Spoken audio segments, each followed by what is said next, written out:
It's going well. I feel like competition definitely brings out the best or worst in you, and it's just a day-by-day process, and trying to come out with the most consistency, just day in and day out, just being consistent, and, so we can compete on the national level. When you say consistent, what's that mean? Just having furthest punts, or?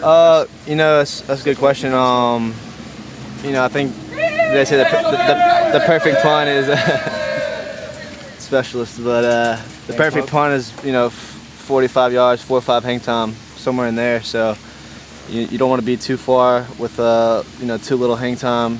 Vice versa, you don't want to be too short with too much hang time. You want to try to even that out, that ratio, the best as possible. What's the biggest thing, skills, and that you're working on right now? I mean, other than consistency, what are you trying to do in terms of motion and how you're punting right now? I worked a lot this summer on my technique and everything, and right now, the biggest thing for me is just my get-off time, working on getting faster there. I'm trying to eliminate my first jab step and just become a true two-step punter. And got some good work in the day, seemed to help a lot. So. Did you do anything differently this summer?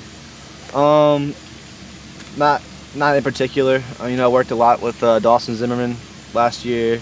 And in the spring, he was still around, so I got to work with him a bunch, and just watching a guy at that level punt. Mentally you can picture that, and then go from there. Mental repetition, and that'll carry over onto the field. What do you think is the biggest thing that separates you and Bradley right now? Bradley's obviously a 6'5" punter. That's pretty much a specimen, if I would say so myself. He weighs 240 pounds, where I'm at 195. His best ball is probably going to be a little better than mine. But that's where that consistency comes in, and we're both coming out the same. Every day it's day-by-day process, trying to push one another to get better. I commend him. He's pushing me, and I'm pushing him, and it's a great competition. It's friendly. He's a great guy, and it's all positivity. And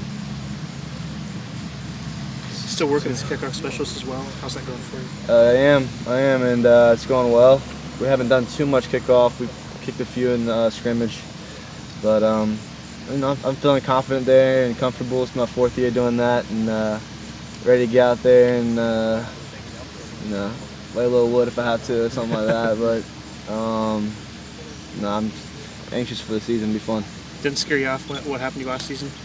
Asked me about 9-10 months ago, my answer would probably be a little different. But now that I've gotten over it, I'm ready to get back out there. Still love that aspect of the game, so it's going to be an exciting year. With the new kickoff rules, have you worked on squib kicks more? Not kicking it into the ground as much? Yeah, not as much, really. Squibs are going to come in more when you don't really want to return. That's a good question. I have to ask Coach Hobby that. But no, to answer your question, no, I haven't worked on squibs as much or any more than I had in the past. It does make it a lot easier to kick it in the end zone, out the back. But also this year they changed the rule that you get the ball on the 25-yard line on touchback. So changed the game up a little bit. So we'll see what our coaches have in store for us. What about the onside kicks with that new rule change? Yeah, the onside kicks has been tricky. We've been working on those. No longer a one-hop situation. You can't, after one hop or the ball touches the ground one time, they can still fair catch it. So it's actually got to hit the ground twice. And we're working on that, and it's obviously a little bit more difficult of a kick, but we'll be ready come game time.